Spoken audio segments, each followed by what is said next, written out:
kaze muri uku kwezi kwa kabiri. Ukwezi uhawe intango nshasha yo gukora iby'ubuhizi kubw'icubahiro cy'Uhoraho. Haleluya.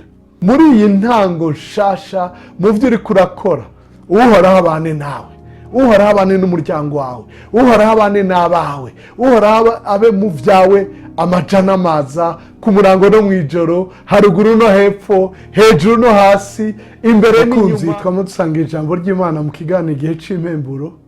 Ndabaramukije amahoro ya Kristo. Ijambo dusanga mu gitabo ca mbere c'Abami igice ca 6 umurongo wa mbere. Abami igice ca 5, Abami ba mbere igice ca 6 umurongo wa mbere, handitswe ngo maze iyo myaka 480 ishize, uhereye igihe abise baviriye mu gihugu ca Egiputa, Salomo atangura kubaka ingoro y'Uhoraho. Hari mu mwaka ugira 4 ari ku ngoma mu kwezi kwa Zivu, ariko kwezi kwa kabiri. Imana ishimwe cyane. Mukundwa uri kuradukurikira uri wenyene canke abama badukurikira muri benshi, nkundira ndakubwira nti kaze muri uku kwezi kwa kabiri.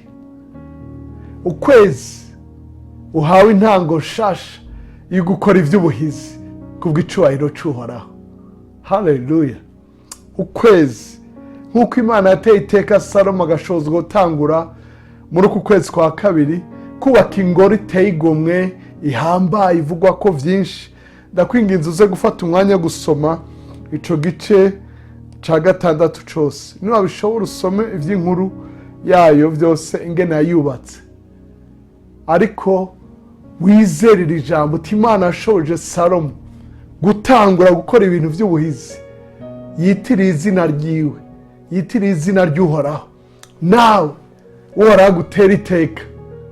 Haleluya. Na jewe Uhoraho ntera iteka kuronka intango nshasha yo gukora iby'ubuhizi kubw'icubahiro cy'Uhoraho. Si kubw'icubahiro cacu, mugabo ni kubw'umunezero wacu. Kuko iyo ushoboye gukora ikintu gihesha icubahiro Uhoraho, kiragutera umunezero, kiraguha kumva nawe ugize icumaze mu bwami bw'Imana, umariye ishengero, umariye igihugu, umariye umuryango wawe. Imana ishimwe cyane. Imana igushoze rero. Imana yashoje Salomo igushoze, igushitse ko amasezerano nk'ayo yahaye Salomo ngaha ku murongo wa 11 ngo ariko arubaka. Bukeye ijambo ry'Uhoraho riza kuri Salomo. Abami ba mbere igice ca 6 umurongo wa 11. Bukeye ijambo ry'Uhoraho riza kuri Salomo riti kuvyi iyi ngoro uri kurubaka, niwagendera mu byo nashinze ugashitsa amabwirizwa yanje, ukitondera ivyagezwe vyanje vyose, ukaba ari byo ugenderamo, nanje nzokomeza ijambo ryanje kuri wewe iryo navuganye na so Dawidi. Kandi ku murongo wa 13, kandi nzoba mu Bisirayeli, sinzoheba abantu banje. Muri iyi ntango nshasha mu byo uri kurakora, Uhoraho abane nawe, Uhoraho abane n'umuryango wawe, Uhoraho abane n'abawe, Uhoraho abe mu byawe amajana amaza ku murango no mwijoro, haruguru no hepfo, hejuru no hasi, imbere n'inyuma.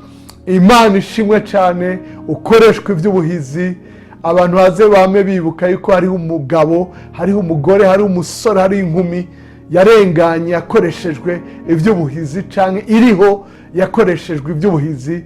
Urakoze kudutega yombi.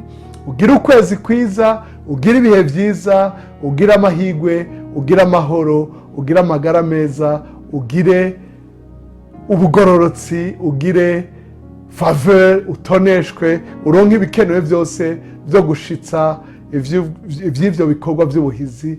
Uragahezagirwa n'umuremyi wawe, umwami w'ibihe byose. Amen kandi amen.